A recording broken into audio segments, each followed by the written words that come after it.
The decree of the Lord is trustworthy, giving wisdom to the simple.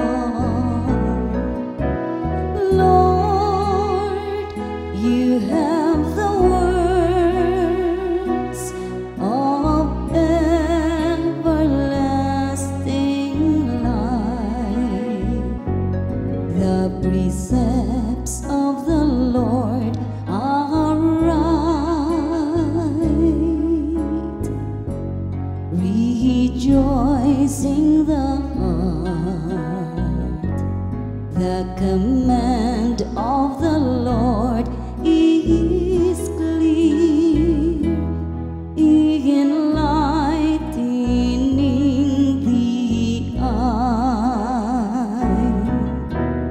Lord, you have the words of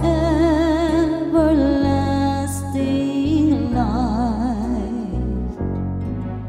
The fear of the Lord is pure, enduring forever.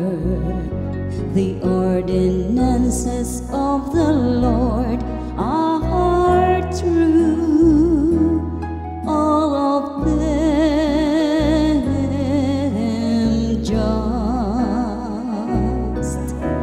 Lord, you have the words of everlasting life.